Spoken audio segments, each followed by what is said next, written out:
Episcopal prepares us for a night around the world.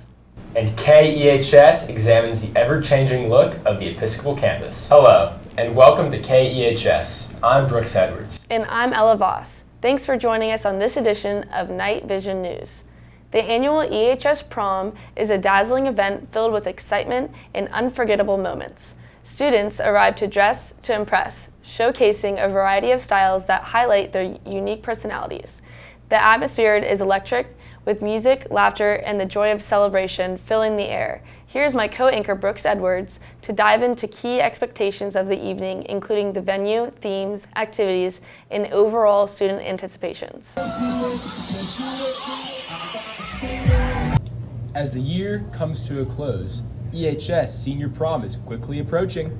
I'm so excited for prom because it's an event where our whole grade comes together, and it's really fun when we're all bonding as a class, and also it's just really exciting to have pretty dresses. Seniors are super excited for prom and are asking each other in very creative ways, such as making signs.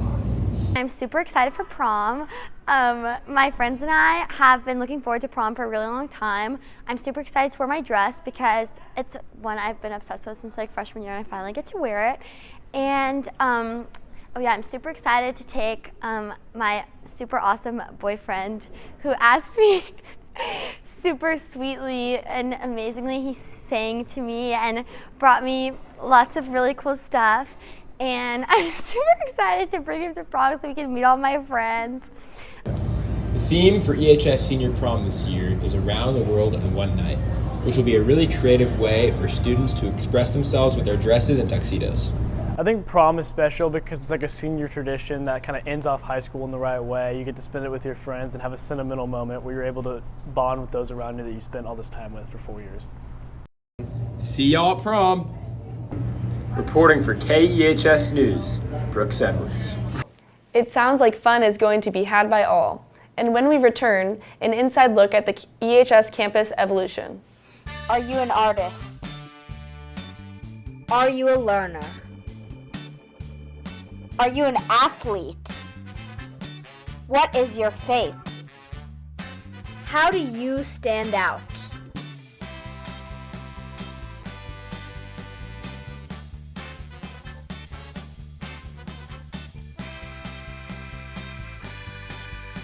Episcopal High School, stand out. The school campus at EHS is more than just a collection of buildings. It's a space where students learn, grow, and make lasting memories. From upgraded classrooms to new technology and fresh learning spaces, the school has transformed in many ways over the years. Now, Tommy Maddox shares his report on the evolution of EHS, exploring how the school has changed and what that means for students and the school community. The history of the school has changed dramatically in the last 10 to 15 years, with new buildings and new schedule changes. Here's a closer look at what's changed. I would say that the biggest change in the last 10 to 15 years would be the addition of all the new buildings. This building that we're in, the Trotter building, is like 13 years old. And then the USC and Hildebrand Athletic Center are the biggest change I'm really looking forward to, is seeing how the new schedule is going to work. I think the students are really going to enjoy it once we get used to it. The school schedule hasn't changed in the last 10 years. I am really looking forward to the new bell schedule. I think we are all going to like it. It's going to be fun and a learning process for all of us. Okay, so this is my 6th year. I've been working here, and physically I'd say the biggest change is the addition of the arts building. It's more than halfway constructed now. Culturally, COVID was like a major deal when it happened. That was close to my start, and so seeing it kind of restart after COVID has been eye-opening too. I mean, we're past that, thankfully, at this point. And that's all we have for the history of EHS. Back up to you. Next, the class of 2025 looks ahead to its school-approved skip day. Stay with us.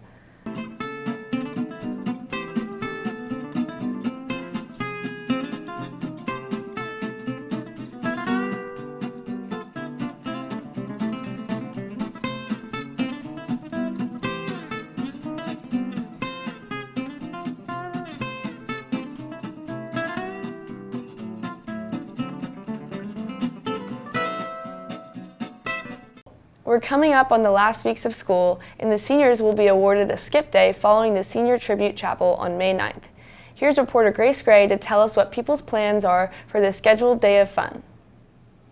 Hey Knights, today we're going to be getting insights from seniors about how they feel about Senior Skip Day. We're going to get the feel of how they feel about it as well as what they're going to be doing that day. So tune in and enjoy. What I'm most excited for Senior Skip Day is probably just like the last day of school as a senior and at Episcopal, ending on a fun tradition, possibly going to Galveston with all my friends and just having a good time in general. Hi, my name is Joey Hardy. I'm very excited about Senior Skip Day. I'm going to have some friends in Galveston, and I'm just very excited about the Senior Send-Off Chapel where me and all my friends are going to leave at the same time. And I'm super excited for Senior Skip Day. It's something I've definitely looked forward to since I was a freshman because the seniors get to do the Senior Tribute Chapel in the morning, and everyone's so excited because then we get to leave, and that's our last day of school ever. And then I think me and my friends are going to go to Galveston and have a really super fun day. I always get really sentimental at Senior Tribute Chapel because it's our last time gathering together with the school in Benitez Chapel and singing the school hymn. It's a really sad part of the day, but it's also bittersweet because it's leading to the next chapter of our lives. That was truly touching. Thanks to you for watching KEHS Nights News. And coming up next, an inside look at the theater program's one-act plays. Why are people watching KEHS News? Because it's the right thing at the right time. Missed out on what's happening on campus? Find out the latest on Episcopal's only news program. You'll get more video coverage, more in-depth reports, more pillar news, and always to the point. The right news at the right time. You're watching KEHS News.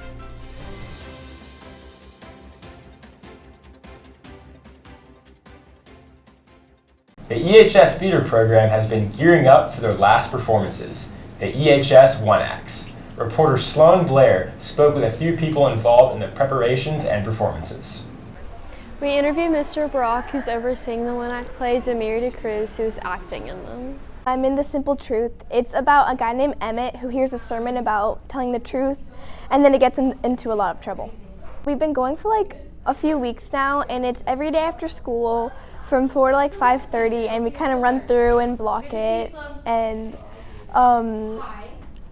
pantomime stuff because we don't have any props, so that's the thing, and then like run through costumes and mics and stuff like that. The shows are Thursday and Friday, April 24th and 25th at 7 o'clock. Whole evening's about an hour long.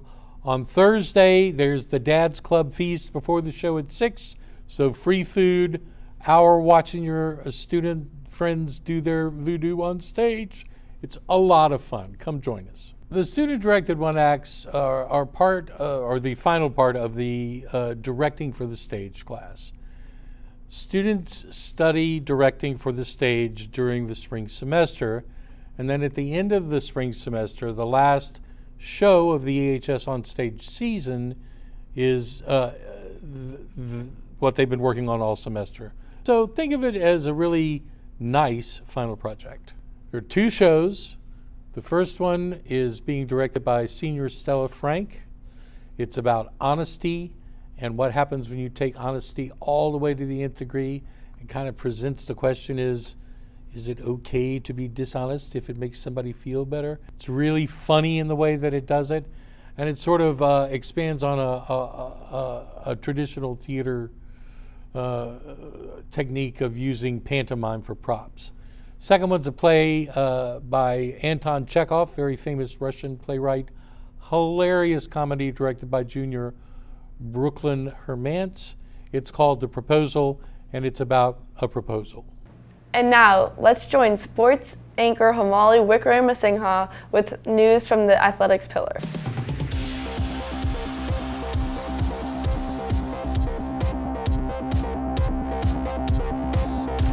Welcome Knights fans!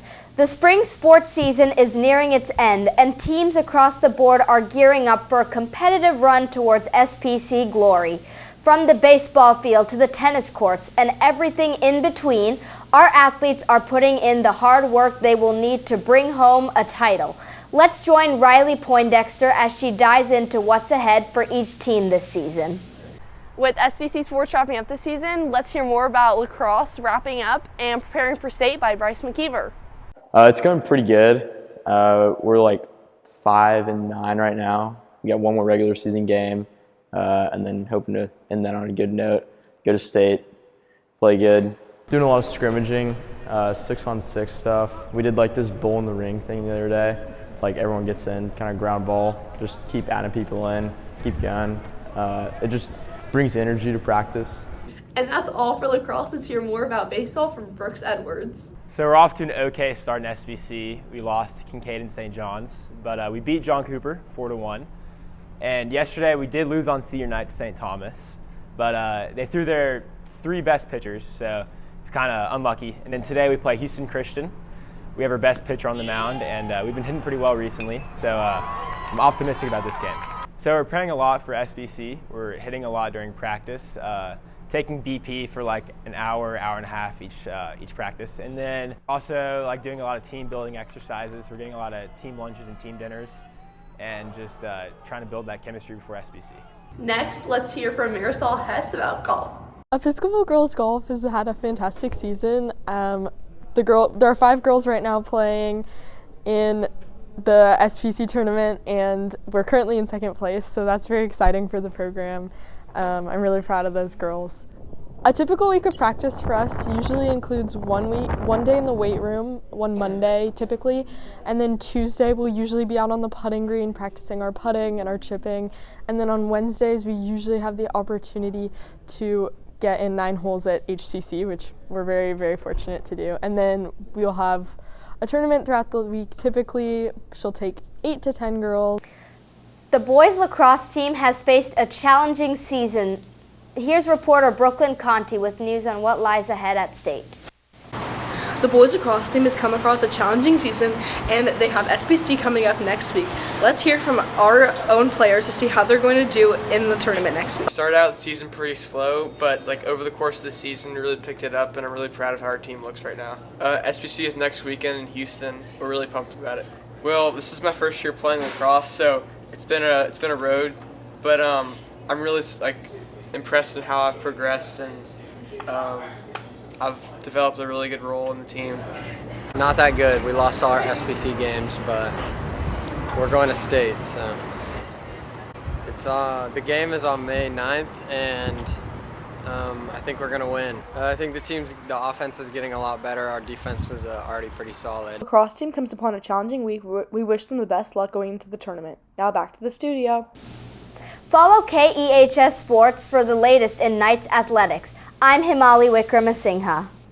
Thank you, Himali, and good luck, Knights. Well, that's all we have this week on Night Vision News.